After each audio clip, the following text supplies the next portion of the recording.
નમસ્કાર, સાંજના 5 વાગી રહ્યા છે. આપ જોઈ રહ્યા છો ગુજરાત ફર્સ્ટ સીધું અને સટ સાથે હું છું માનસી સોની. ગુજરાતમાં હવે ચૂંટણીના પડઘમ વાગી ચૂક્યા છે. જી હા, ગુજરાતમાં 8,326 ગ્રામ પંચાયતોની ચૂંટણી યોજાશે, જ્યારે બીજી તરફ વિસાવદર અને કડી વિધાનસભા બેઠકની પેટા ચૂંટણી યોજાવા જઈ રહી છે. ચૂંટણીના પડઘમની વચ્ચે રાજકીય પક્ષોએ પોતાની તૈયારીઓ હવે તેજ કરી લીધી છે. ખાસ કરીને કડી અને વિસાવદર વિધાનસભાની પેટા ચૂંટણી માટે તૈયારીઓ અત્યારે જોરશોરથી ચાલી રહી છે. બંને પક્ષ દ્વારા સેન્સ પ્રક્રિયા હાથ ધરવામાં આવી હતી. કડીમાં ભાજપ અને કોંગ્રેસે સેન્સ પ્રક્રિયા હાથ ધરવામાં આવી. ભાજપ અત્યારે બંધ બારણે ગેમ રમી રહ્યું છે, જ્યારે કોંગ્રેસના સંભવિત 3 નામ સામે આવ્યા છે. બીજી તરફ જો વિસાવદરની વાત કરવામાં આવે તો વિસાવદરમાં આ વખતે ત્રિપાંખીયો જંગ જામ્યો છે. વિસાવદરમાં આમ આદમી પાર્ટીએ ગોપાલ ઇટાલિયાને મેદાનમાં ઉતાર્યા છે, જ્યારે ભાજપ કોને ઉતારશે એ સવાલ છે. ભૂપત ભાયાણી, હર્ષદ રીબડિયા કે પછી ત્રીજું જ કોઈ નામ સામે આવશે. કોંગ્રેસ કોને મેદાનમાં ઉતારે છે એ પણ સવાલ અત્યારે ઉઠી રહ્યો છે, કારણ કે કોંગ્રેસ અને આપ વચ્ચે વાટાઘાટો નિષ્ફળ રહી હતી ગઠબંધનને લઈને એવું લાગે છે. એટલા માટે કોંગ્રેસ હવે આ મેદાનમાં કયો મુદ્દો લઈને આવશે અને કયા ઉમેદવારને લઈને આવે છે એ સૌથી મોટો સવાલ છે. વિસાવદર અને કડી વિધાનસભા બેઠક ઉપર પેટા ચૂંટણી યોજાવાની છે, પરંતુ બીજી તરફ રાજ્યમાં 8,326 ગ્રામ પંચાયતોની ચૂંટણી પણ યોજાવા જઈ રહી છે. સરપંચની ચૂંટણીને લઈને તૈયારીઓ તેજ કરી દેવામાં આવી છે. ઉમેદવારી ફોર્મ ભરવાથી લઈને તારીખ પણ જાહેર કરવામાં આવી છે અને પરિણામ પણ આવશે તેની પણ તારીખ જાહેર કરી દેવામાં આવી છે. સવાલ હવે અનેક ઉઠી રહ્યા છે કે હવે ભાજપનો ચહેરો કોણ હશે કોંગ્રેસનો ચહેરો. અને આ બધાની વચ્ચે એક રસપ્રદ વિડીયો સામે આવ્યો છે વિસાવદરથી, જ્યાં આમ આદમી પાર્ટીએ એઆઈ જનરેટેડ વિડીયો બનાવ્યો છે.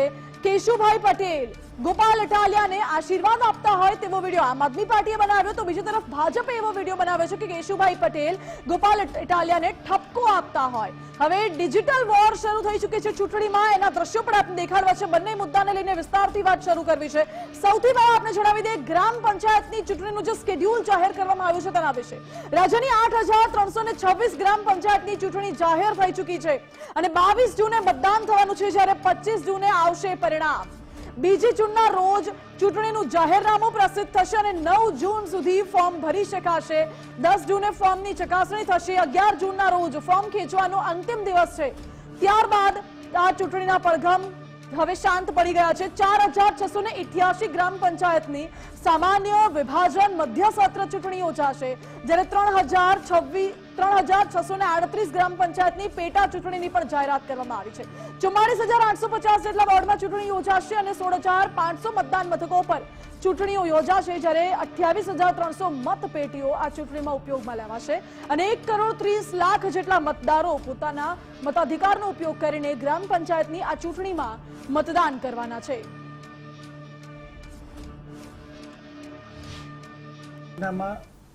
બીજી જૂન એટલે સોમવારે 2 જૂન 2025 ઉમેદવારી પત્ર ભરવાની છેલ્લી તારીખ સોમવારે 9/6/2025. ઉમેદવારોની પત્રોની ચકાસણી તારીખ મંગળવારે 10/6/25 અને ઉમેદવારી પરત ખેંચવાની છેલ્લી તારીખ બુધવાર 11/6/25. મતદાનની તારીખ અને સમય રવિવારે 22/6/25 સવારના 7 વાગ્યાથી સાંજે 6 વાગ્યા સુધી. પુનઃ મતદાન જરૂર હોય તો મંગળવારે એટલે 24/6/25. મતગણતરી તારીખ બુધવારે 25/6/25 અને ચૂંટણી પ્રક્રિયા પૂરું થશે 27/6/25.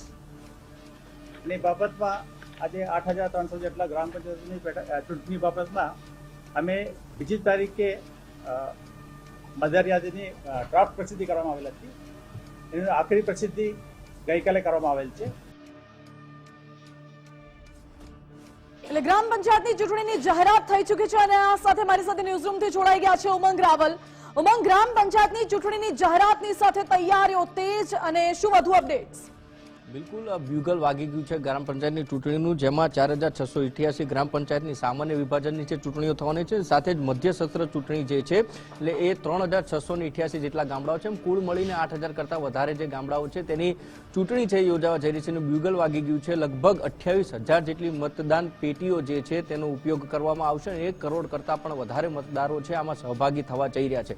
છેલ્લા ઘણા સમયથી આપણે જોઈએ તો આ કોકડું છે ગૂંચવાયેલું હતું. કોઈને કોઈ કારણોસર છે ગ્રામ પંચાયતની ચૂંટણી છે ડિક્લેર નહોતી થતી. આજે જ્યારે રાજ્ય ચૂંટણી પંચ છે તેના થકી જાહેરાત કરવામાં આવે એટલે આજથી જ જે 8,000 જેટલા જે ગામડાઓ છે ત્યાં જે લાગી ગયું છે અને સાથે જ તેને લઈને આવનારા સમયમાં હવે ઉમેદવારી પત્રથી ભરી તેની ચકાસણી અને ફોર્મ ભરવાની છેલ્લી તારીખ પણ છે જાહેર કરી દેવામાં આવી છે અને મતદાન જ્યારે થશે એટલે આખો એક માહોલ છે માનસિક ગ્રામ પંચાયતની ચૂંટણીનો અલગ હોય છે અને તેને ધ્યાને રાખીને તમામ પ્રકારની તૈયારીઓ પણ છે એ પણ તંત્ર થકી કરી દેવામાં આવી છે.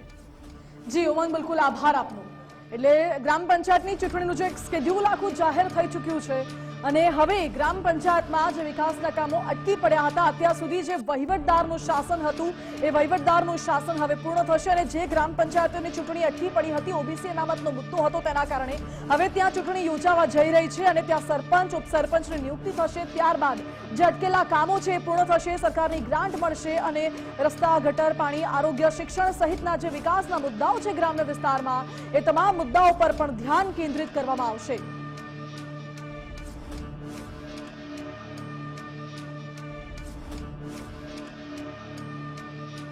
એક તરફ ગ્રામ પંચાયતની ચૂંટણીની ઘોષણા, બીજી તરફ વિસાવદર અને કડી બેઠકની વિધાનસભાની પેટા ચૂંટણી યોજાવા જઈ રહી છે. વિસાવદરની ચૂંટણી લઈને મોટા સમાચાર એ છે કે જૂનાગઢમાં કમલમ કાર્યાલય ખાતે આજે ઉમેદવારો માટે સેન્સ પ્રક્રિયા યોજાઈ હતી. પ્રદેશ ભાજપમાંથી મોહન કુંડારિયા ઉપસ્થિત રહ્યા હતા. આ સાથે જ અમીબેન પારેખ, ગૌતમ ગેડિયા, કમલેશ મીરાણી અને જયેશ રાદડિયા પણ ઉપસ્થિત રહ્યા હતા. કમલેશ મીરાણી અને જયેશ રાદડિયાને જવાબદારી સોંપાઈ છે. ચૂંટણીના હવે ગણતરીના દિવસો બાકી છે. ઉમેદવાર હવે નક્કી કરાશે. જૂનાગઢ જિલ્લાના સ્થાનિક હોદ્દેદારો પણ આ સેન્સ પ્રક્રિયા દરમિયાન ઉપસ્થિત રહ્યા હતા. સવાલ એ ઉઠે છે કે ભાજપ કોને તક આપે છે અને ભાજપના ઉમેદવાર કોણ હોઈ શકે છે.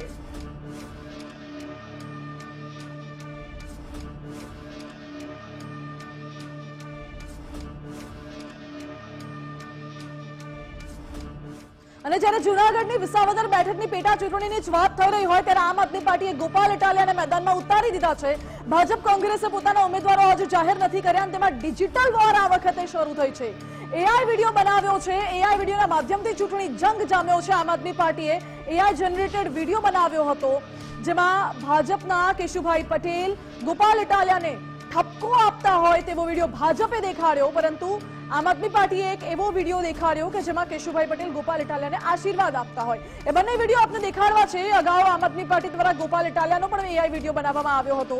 ગોપાલ ઇટાલિયા કેશુભાઈના આશીર્વાદ લેતા હોય તેવો વિડીયો બનાવ્યો હતો અને પછી ભાજપે વળતો પ્રહાર કર્યો છે. એઆઈ વિડીયો બનાવીને જ ભાજપ દ્વારા એઆઈ વિડીયો વાયરલ કરવામાં આવ્યો છે જેમાં કેશુભાઈ પટેલ ગોપાલ ઇટાલિયાને ઠપકો આપી રહ્યા હોય એવા પણ દ્રશ્યો સામે આવ્યા છે.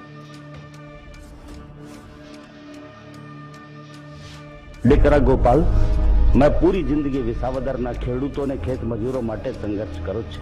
હવે આ જવાબદારી તું સંભાળ અને ખેડૂતો અને ખેત મજૂરો પશુપાલકોની તકલીફ દૂર કર બેટા. બાપા, તમારા આશીર્વાદથી હું જરૂર વિધાનસભામાં પહોંચીશ અને કેશુ બાપા, આપની પ્રેરણાથી વિસાવદર ભેસાણના ખેડૂતો અને ખેત મજૂરોની હકની લડાઈ હું પૂરી તાકાતથી લડીશ. ગોપાલ, તું તારી આ બધી ચાલાકીઓ અને લોકોને ગુમરાહ કરવાનું છોડી દે. ટેકનોલોજીના સમયમાં તું મારા આ ફોટાનો ને વિડીયોનો જે ઉપયોગ કરે છે એ બિલકુલ વ્યાજબી નથી અને મારી આના વિરુદ્ધ સખત એતરાજ છે. હું ઉપર જઈને પણ તારી જેવા આ મારા નામનો ઉપયોગ કરતા લોકોથી કંટાળી ગયો છું. હવે મારે અહીંયા ઉપર પણ તું શાંતિ લેવા નથી દેતો.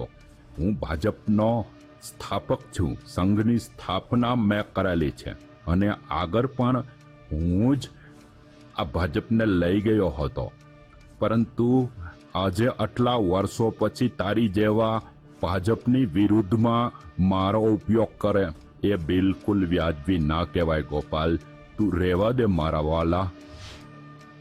તો ભાજપ અને આમ આદમી પાર્ટી વચ્ચે અત્યારે ડિજિટલ વોર શરૂ થયો હોય તે પ્રકારના એક એઆઈ વિડીયો અત્યારે સોશિયલ મીડિયામાં ખૂબ વાયરલ થઈ રહ્યા છે. વિસાવદરની સીટને લઈને અમે સાથે ગેસ્ટ પેનલ અત્યારે જોડાઈ ગયા છે. ભાજપમાંથી ભાજપ નેતા શૈલેષ પરમાર જોડાઈ ગયા છે. શૈલેષભાઈ, સ્વાગત છે આપનું ગુજરાત ફર્સ્ટમાં. કોંગ્રેસથી નિશાંત રાવલ અમારી સાથે જોડાઈ ગયા છે. નિશાંતભાઈ, આપનું પણ સ્વાગત છે ગુજરાત ફર્સ્ટમાં. શૈલેષભાઈ, આપણે હમણાં આ વિડીયો જોયો હશે કદાચ, જે આમ આદમી પાર્ટીએ પહેલા પ્રસિદ્ધ કર્યો અને પછી ભાજપે પલટવાર કર્યો છે. એ વિડીયોને લઈને આપની પહેલી કોમેન્ટ મને જોઈએ છે. ગોપાલ ઇટાલિયા અને કેશુભાઈ પટેલ આશીર્વાદ આપી રહ્યા હોય તેવો વિડીયો છે. માનસી, ગુજરાત ફર્સ્ટ જેવી પ્રતિષ્ઠિત ચેનલ પરથી મારે એટલું તો કહેવું જ છે કે જે પ્રકારનો સોશિયલ મીડિયા, ડિજિટલ પ્લેટફોર્મ, હવે તો આર્ટિફિશિયલ જે એનાલિસિસ છે એ પ્રમાણે એઆઈ વિડીયો બનાવે છે. એટલે કહેવાનો મતલબ ધરાતલ ઉપર આપણે શું છીએ એ કાંઈ નહીં, પણ કઈ રીતે પ્રોપેગેન્ડા ફેલાવવો, કઈ રીતે નેગેટિવિટીનો સંચાર કરવો, કઈ રીતે સત્તામાં જે હોય એને પાડી દેવાના પ્રયાસો કરવા, એ પાડી દેવાના પ્રયાસો અને કોની લીટી ટૂંકી કરી નાખવી, આપણી લીટી મોટી ન થાય તો કાંઈ નહીં. એટલે આ પ્રકારની જે બાબત છે, અને આમ પણ આમ આદમી પાર્ટીને તો સૌ કોઈ ઓળખે છે ને. ગોપાલ ઇટાલિયા ભૂતકાળમાં પણ હારી ગયેલા છે ને. ગોપાલ ઇટાલિયાએ જે પ્રકારે સનાતન ધર્મ ઉપર પ્રહારો કરેલા, કથાકારો ઉપર પ્રહારો કરેલા, એ પૂર્વ ગૃહમંત્રી શ્રી છે એનું અપમાન કરવાનું પણ એના ઉપર લાંછન અને કાળી ટીલી લાગેલી છે, આપણે સૌ જાણીએ છીએ. પણ ગોપાલ ઇટાલિયા હાવલા મારે છે, હાવલા, કે કેમ વિધાનસભામાં જવાય, કેમ ગાંધીનગરની ગાદીએ જવાય. ભાઈ હવે કડી છે એ ભારતીય જનતા પાર્ટીની સીટ હતી, વિસાવદર છે એ ભારતીય જનતા પાર્ટીની સીટ હતી, એ હર્ષદ રીબડિયા હોય કે છેલ્લે ભાયાણી હોય એ ભારતીય જનતા પાર્ટીની સીટ હતી, અને ભારતીય જનતા પાર્ટીની સીટ પરથી આવવાની છે. અને સૌ કોઈ જાણે છે કે ભાઈ સત્તાની સાથે જ ચાલવાનું હોય. હવે જે બાકી રહ્યું છે એમાં કઈ ભારતીય જનતા પાર્ટીની સત્તા જતી રહેશે એવું તો નથી. કડી કે વિસાવદર બે સીટમાં માનો કે ભારતીય જનતા પાર્ટી ના આવે તો પણ કશો ફેર નથી પડવાનો સરકારમાં. તો લોકો સમજે જ છે સત્તાની સાથે રહી અને આપણા વિકાસના કામ કઈ રીતે થાય એ દિશામાં જ લોકો ચાલવાના છે. આવા નેગેટિવ પ્રોપેગેન્ડામાં બધાને ખબર છે, માનસી, બધાને ખબર છે કે ગોપાલ ઇટાલિયા જે છે એને ખંજવાળ વિધાનસભાની આવે છે, એને વિધાનસભામાં જવું છે, એને વિધાનસભામાં જઈ અને જે નેગેટિવ પ્રચાર પ્રસાર કરી શકાય એ કરવું છે, પણ લોકો એને ફાવવા દેશે નહીં. અને ગોપાલ ઇટાલિયાને જે વિલા મોઢે, જેને કહેવાય લીલા તોરણે પાછી જાન જાય એ રીતે એને આવવાનું છે. લોકોએ મન બનાવી લીધું છે, વિસાવદરની જનતાએ પણ મન બનાવી લીધું છે, અને કડીની જનતાએ પણ મન બનાવી લીધું છે કે જે પ્રકારે નરેન્દ્રભાઈ મોદી દેશમાં કામ કરે છે અને જે પ્રકારે સજ્જન, સરળ, સૌમ્ય, કસાયેલા અને ઘડાયેલા મૃદુ પણ મક્કમ મુખ્યમંત્રી ભૂપેન્દ્રભાઈ પટેલ કામ કરી રહ્યા છે, એની સાથે કદમથી કદમ અને તાલથી તાલ મિલાવી અને વિસાવદર અને કડીની બેઠક ભારતીય જનતા પાર્ટીમાં જાય એવું લોકો ઈચ્છે છે. બાકી જેને જે ચલાવવું હોય તે ચલાવે. જી બિલકુલ. એટલે અત્યારે ડિજિટલ વોરમાં અત્યારે આ ચૂંટણી જંગ પરિણમ્યો હોય તેવું લાગે છે.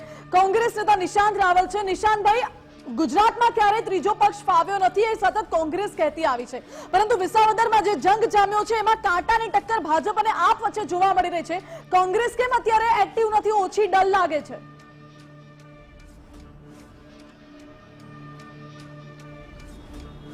માનસી, તમારા સવાલનો સચોટ જવાબ આપવા માંગુ છું. તમારો સવાલ હતો કોંગ્રેસ કેમ એક્ટિવ નથી, અને મારો જવાબ છે કે આ બે એઆઈ વિડીયો તમે જ ગુજરાત ફર્સ્ટના માધ્યમ દ્વારા અત્યારે બતાવ્યા છે. એની પહેલા હું જોઈ ચૂક્યો છું સોશિયલ મીડિયાના માધ્યમથી. દુર્ભાગ્યપૂર્ણ વાત તમે જો કડી અને વિસાવદરના મતદારોની, કે આજે કડી અને વિસાવદરમાં યુવાનોની હાલત ખરાબ, એ લોકોને મોટા શહેરો તરફ પ્રયાણ કરવું પડે નોકરી શોધવા માટે, ઉચ્ચ સ્તરના એજ્યુકેશન માટે એ લોકોને મોટા શહેરો તરફ, અમદાવાદ તરફ પ્રયાણ કરવું પડતું હોય. આ બાજુ તમે જો કે એમને મહેસાણા તરફ પ્રયાણ કરવું પડતું હોય, જૂનાગઢથી રાજકોટ તરફ પ્રયાણ કરવું પડતું હોય. વિચારવા જેવી બાબત કે આજે વિસાવદર અને કડીના ખેડૂતો એ પોતાના બિયારણના ભાવો ઘટાડવા માટે લડી રહ્યા હોય, પોતાના ખેતીના ઉત્પાદનને વધારવા માટે, અથવા તો એની ઉપજ જે થાય છે એને સારો ભાવ મળે, એમએસપી પ્રમાણે ભાવ મળે, એની માટે લડી રહ્યા હોય. અને એવા સમયે ભારતીય જનતા પાર્ટી અને આમ આદમી પાર્ટીના લોકો એઆઈના માધ્યમ દ્વારા આવા ભદ્દા વિડીયો કડી અને વિસાવદરની જનતાને બતાવે, ગુજરાતની જનતાને બતાવવાની કોશિશ કરતા હોય. આ સાબિત કરે છે કે આ બંને પાર્ટીઓ માટે માત્ર ને માત્ર કેવી રીતે હેમખેમ કરીને ચૂંટણી જીતવી એ આ લોકોનો મોટો છે, આ લોકોનો ગોલ છે. આ લોકો, આ બંને પાર્ટીઓને સિરિયસ નોટ ઉપર વિસાવદર અને કડીના મતદારો જે એમને મત આપે છે એના વિશે પડેલી નથી. હમણાં મારા મિત્ર શૈલેષભાઈ એવું બોલ્યા કે વિસાવદર તો ભારતીય જનતા પાર્ટીની સીટ રહી ચૂકેલી છે. અરે ભાઈ, 10 વર્ષથી વિસાવદરની જનતા એન્ટી બીજેપી મતદાન કરે છે.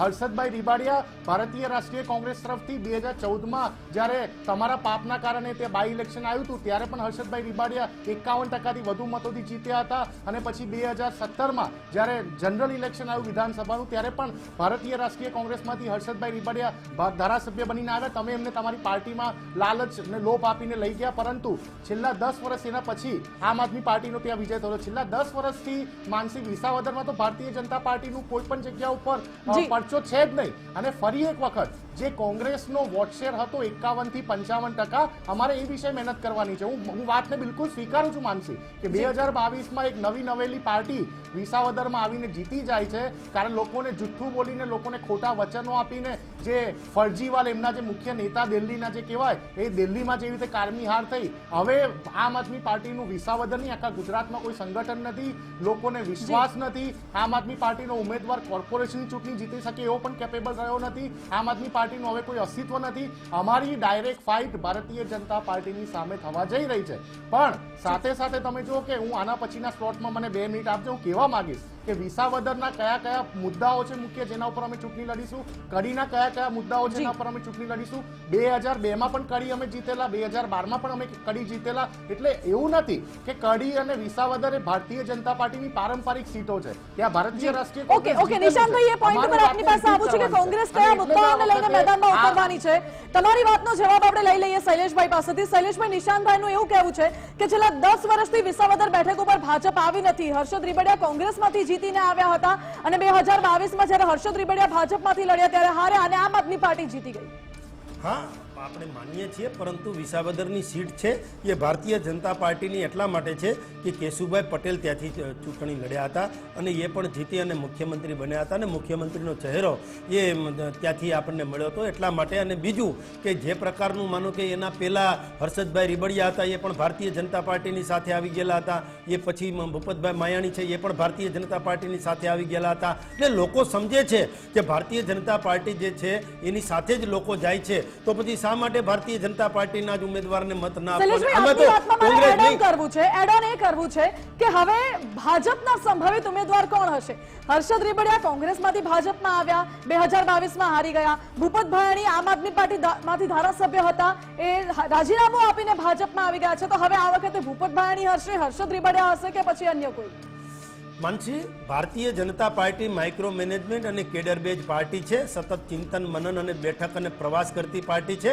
અમારા માટે 2 જ ચહેરા છે ને 2 જ વાત છે, એક નરેન્દ્રભાઈ મોદી અને બીજું કમળ. એટલે કોઈ પણ ઉમેદવાર આવે એ નરેન્દ્રભાઈ મોદી છે અને કમળ છે એ પ્રકારે જ આવે છે. એટલે અમારા માટે કોઈ અમે પહેલેથી કોઈ જાહેરાત જ નથી કરતા ને જે ઉમેદવાર આવે એની સાથે ચાલવા વાળી આ પાર્ટી છે ને અમે પહેલેથી કહીએ છીએ કે વિકાસ છે એ જ મેન વાત છે અને વિકાસથી વંચિત રહે એવો પ્રદેશ આપણે જોતો જ નથી, કે એવો એક વિધાનસભા કે જિલ્લો જોતો જ નથી. એટલા માટે વિકાસ જે વિસાવદર છે એનો વિકાસ કરવા માટે કાંઈ કરવું હોય તો એ ટ્રિપલ એન્જિનની સરકાર બનવા જ્યારે જઈ રહી છે. વિસાવદરમાં ભારતીય જનતા પાર્ટીના ઉમેદવાર, રાજ્યમાં પણ આપણી સરકાર અને કેન્દ્રમાં પણ આપણી સરકાર, એટલે ટ્રિપલ એન્જિનની સરકાર ચલાવવા માટેની અત્યારે લોકોએ મન બનાવી લીધું છે. અને અમારા માટે ઉમેદવાર ગુણ છે માત્ર જે કમળ લઈને આવે. અને અમારે તો ભાઈ ચયન થતું હોય છે. હમણાં તમે વાત કરી એ રીતે ચયન પ્રક્રિયા પણ જુનાગઢના કમલમ ખાતે થઈ રહી છે ને જિલ્લા ભાજપના અધ્યક્ષ જે ચંદુભાઈ મકવાણા છે એ પણ સતત મહેનત કરી રહ્યા છે. વિસાવદરના સ્થાનિક લોકો પણ મદદ કરી રહ્યા છે. પણ નિશાંતભાઈ શા માટે આટલા બધા ધમપછાડા કરે છે માનસી, એ જ ખબર નથી પડતી. કારણ કે બેગાની શાદી મેં અબ્દુલ્લા દીવાના, જાનમાં કોઈ જાણે નહીં કે હું વરની ફૂઈ. હવે વિસાવદરમાં આમ આદમી પાર્ટી અને ભાજપ આ બેયની ટક્કર છે, કોંગ્રેસ ક્યાંય છે નહીં. એટલે તમારે હાવલા પડકારા કાંઈ કરવાની જરૂર નથી. તમારાથી કાંઈ ત્યાં થતું નથી. તમે ક્યાંય મેદાનમાં પણ નથી, તમે ક્યાંય ચિત્રમાં પણ નથી. એટલે કોંગ્રેસને બોલવાનો અધિકાર પણ નથી. જી નિશાંતભાઈ, આપનું કમેન્ટ આમાં, શોર્ટ કમેન્ટ. માનસી, મારા ભાઈ શૈલેષભાઈ મારા ખૂબ જ સારા મિત્ર છે. એમને કહેવા માંગુ છું કે આમ આદમી પાર્ટીના ઇનડાયરેક્ટલી આટલા બધા વખાણ ના કરતા. તમારી પાર્ટી તમારી નોકરી લઈ લેશે, કારણ કે તમારા રાષ્ટ્રીય નેતાઓ પ્રધાનમંત્રી મોદીજી, ગડકરી સાહેબ એ પોતે બોલી ગયા છે કે ભારત દેશના કોઈ પણ ચૂંટણીમાં ભારતીય રાષ્ટ્રીય કોંગ્રેસની સામે લડવામાં અમને પોસાશે, પણ આમ આદમી પાર્ટી અમને બિલકુલ નહીં પોસાય. તમારા રાષ્ટ્રીય નેતાઓનું બયાન છે. એટલે તમે જે રીતે વખાણ કરી રહ્યા છો, મને ખબર છે કે તમારું આમ આદમી પાર્ટી સાથે ભારતીય જનતા પાર્ટીનું શું ઈનું ચાલે છે, અને 2022માં તમે ભારતીય રાષ્ટ્રીય કોંગ્રેસને હરાવવા માટે આમ આદમી પાર્ટીનો તમારી બી ટીમ તરીકે સંપૂર્ણપણે ઉપયોગ કર્યો હતો. પરંતુ માનસી, આ વિસાવદરની જ્યારે વાત કરીએ તો ડિસેમ્બર 2023 થી જ્યારથી લોભ લાલચ આપીને જી બિલકુલ મારી વાત કન્ટિન્યુ કરી લો માનસી. ડિસેમ્બર 2023 થી લઈને જ્યારથી આમ આદમી પાર્ટીના ભૂપત ભયાણીએ પોતાનું રાજીનામું આપ્યું, લોભ લાલચના કારણે ભારતીય જનતા પાર્ટીનો ખેસ ધારણ કર્યો, ત્યારથી લઈને અત્યાર સુધી ઓલમોસ્ટ જ્યારે 1.5-2 વર્ષ થઈ ગયા હોય તો આ 1.5-2 વર્ષથી વિસાવદરની જનતાના તો વિકાસના કામો રોકાઈ ગયા ને. એ કોના પાપે રોકાઈ ગયા માનસી? હું આજે તમને ખૂબ જ સ્પષ્ટ સવાલનો જવાબ માંગવા માંગુ છું ભારતીય જનતા પાર્ટી પાસે કે તમે તમારી પાર્ટીમાં લોકોને લઈ જાઓ લાલચ આપીને, અમને વાંધો નથી, પણ આજે 1.5-2 વર્ષ પછી બાય ઇલેક્શન આવે છે, વિસાવદરની જનતા વિસાવદરના યુવાનોના સપના તૂટી ગયા. નિશાંતભાઈ, વિસાવદરની પેટા ચૂંટણી બાબતે સમગ્ર દેશ અને રાજ્ય અને વિસાવદરની જનતા પણ જાણે છે કે સબ જ્યુડિસ મેટર હતી, એટલા માટે કે ક્યાંક ને ક્યાંક જે માનો કે કોર્ટમાં કોઈ પણ બાબત હોય ત્યાં સુધી ચૂંટણી ન કરી શકાય. ભૂતકાળમાં ચૂંટણી થઈ હતી ત્યારે કોંગ્રેસે કે બી ટીમ છે ભાજપની આમ આદમી પાર્ટી, એ તો માનસી બી ટીમ તો એ કહે જ છે, તો હું જે વાક દેખા લોકો જે છે એ આવી વાત કરતા હોય છે, પરંતુ એ વિધાનસભાની ચૂંટણીમાં પણ આપણે જોયું છે એમણે આમ આદમી પાર્ટી સાથે ગઠબંધન કર્યું હતું. આ તો પછી ચાલ્યું નહીં, એટલે કે હવે નહીં, પાછું દેશમાં પાછું આમ આદમી પાર્ટી અને જે મહાગઠબંધન ઠગબંધન છે એમાં કોંગ્રેસ આમ આદમી પાર્ટી સાથે ચાલ્યા, એમાં ખબર પડી ગઈ કે હવે આની સાથે ચાલશે નહીં, એટલે પાછું તો આ તો શું છે દ્રાક્ષ હોય ને માનસી, એક ઠેકડો મારે 2 ઠેકડા મારે હાથમાં ન આવે ને એટલે કે દ્રાક્ષ ખાટી છે, એટલે એને આ આમ આદમી પાર્ટી નામની દ્રાક્ષ હવે ખાટી લાગે છે. એ ટીમ ને બી ટીમ ને કરે છે. ભારતીય જનતા પાર્ટી એ ટીમ કે બી ટીમ માં માનતી નથી. એ ટીમ ભારતીય જનતા પાર્ટી છે, બી ટીમ ભારતીય જનતા પાર્ટી છે, તમામ પ્રકારની ટીમો ભારતીય જનતા પાર્ટી છે, અને અમે કાર્યકર્તાઓના લીધે જીતીએ છીએ. અમે તમારી જેમ કોઈ પરિવારવાદ કે કોઈ વાદ વિવાદ કે કોઈ તૃષ્ટિકરણ કે કોઈ સમાજવાદથી લડતા નથી. અમે વિકાસવાદથી લડીએ છીએ, અમે રાષ્ટ્રવાદથી લડીએ છીએ, અને તમામ લોકો જાણે છે જે રીતે નરેન્દ્રભાઈ મોદી દેશ માટે મહેનત કરે છે, જે રીતે ગુજરાત માટે જે આપણા મુખ્યમંત્રી ભૂપેન્દ્રભાઈ મહેનત કરે છે, એ જ રીતે વિસાવદરની જનતા માટે ભારતીય જનતા પાર્ટીના ઉમેદવારો મહેનત કરવાના છે, સૌ કોઈ જાણે છે. ઓકે શૈલેષભાઈ, નિશાંતભાઈ આપની પાસે આવું છે, એક મોટા સમાચાર વચ્ચે લઈ લઈએ. કડી વિધાનસભા બેઠકની પેટા ચૂંટણીને લઈને પણ તૈયારીઓ તેજ કરી દેવામાં આવી છે. ભાજપે સેન્સ પ્રક્રિયા આજે યોજી હતી. ચૂંટણીમાં ઉમેદવારી કરવા માંગતા ઉમેદવારોના સેન્સ લેવામાં આવ્યા છે. કડી બેઠક માટે પોતાના બાયોડેટા સાથે દાવેદારો નિરીક્ષકો સમક્ષ ઉપસ્થિત રહ્યા છે. 3 નિરીક્ષકોએ ઉમેદવારી કરવા માંગતા દાવેદારોને સાંભળ્યા છે, જ્યારે બીજી તરફ કોંગ્રેસે પણ સેન્સ પ્રક્રિયા શરૂ કરી છે, અને કોંગ્રેસ ટૂંક સમયમાં ઉમેદવારનું નામ પણ જાહેર કરી શકે છે. કડી બેઠક માટે કોંગ્રેસે ઉમેદવારોની સેન્સ પ્રક્રિયા લીધી હતી, જેમાં સાંસદ ગેનીબેન ઠાકોર, ધારાસભ્ય કિરીટ પટેલ હાજર રહ્યા. આ સાથે જ ડોક્ટર દિનેશ પરમાર, રઘુ દેસાઈ, યાસુદ્દીન શેખ હાજર રહ્યા છે, અને કોંગ્રેસ પ્રદેશે 3 ઉમેદવારના નામ હાઈકમાન્ડને મોકલ્યા છે. હવે આ ચર્ચાનો વિષય છે કે કોંગ્રેસમાંથી પ્રહલાદ પરમાર, પ્રવીણ પરમારનું નામ ચર્ચામાં છે, જ્યારે પૂર્વ ધારાસભ્ય રમેશ ચાવડાનું નામ પણ કડી વિધાનસભા બેઠક માટેની રેસમાં અત્યારે આગળ છે. નિશાંતભાઈ, કડી વિધાનસભા બેઠક માટે કોંગ્રેસના 3 નામ અત્યારે ચર્ચાઈ રહ્યા છે, અને આપ કયા મુદ્દાઓ લઈને જશો, અને આ 3 નામ પર કોનું નામ અત્યારે આગળ છે આપના મતે?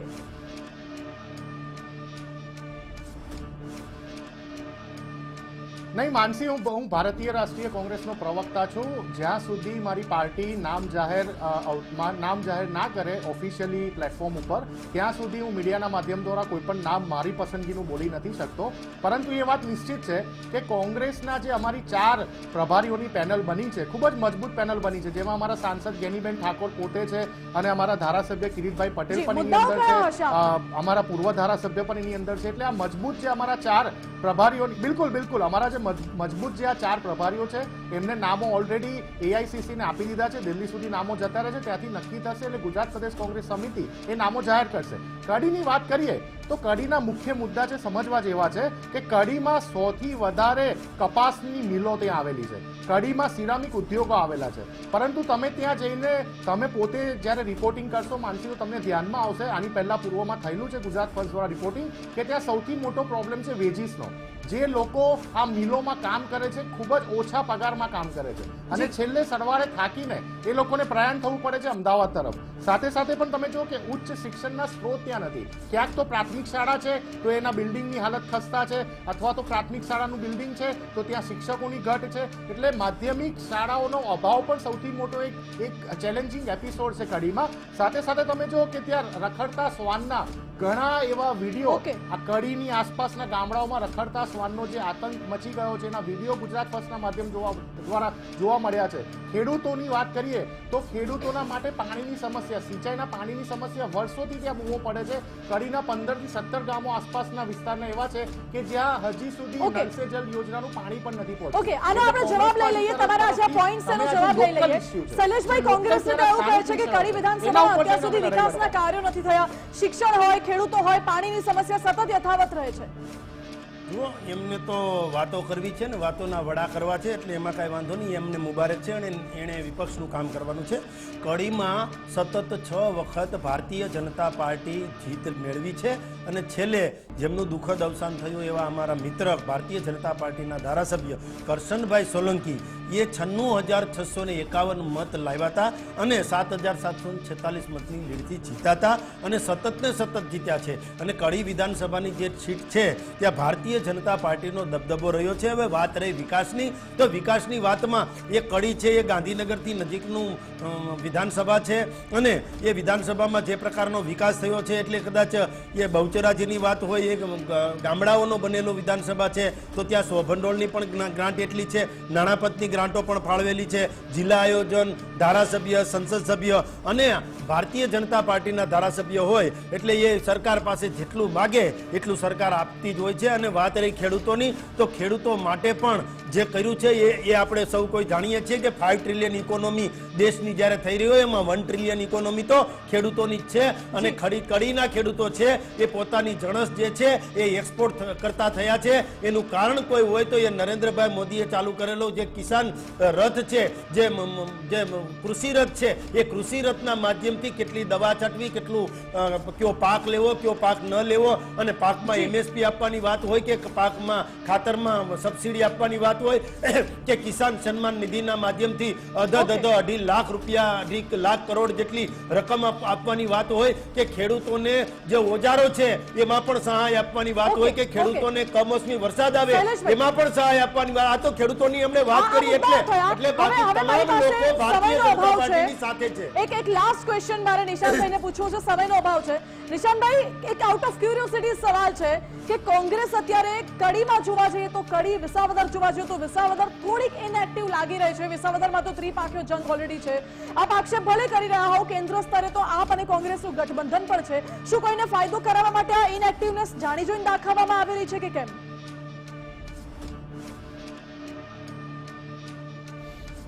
નહીં માનસી, જ્યારે રાજકારણની વાત આવતી હોય, રાજકીય પાર્ટીઓની વાત આવતી હોય, ભારતીય રાષ્ટ્રીય કોંગ્રેસ એ રાષ્ટ્રીય પાર્ટી છે. ચૂંટણી કેવી રીતે લડી, કયા એંગલથી લડવી, કયા સમય પત્તા ખોલવા એમને બહુ સારી રીતે આવડે છે. અમારો વિષય છે જનતાના મુદ્દા. એક શબ્દ હોય છે under the current. Under the current અત્યારે વિસાવદર ને કડીની જનતામાં દેખાઈ રહ્યો છે.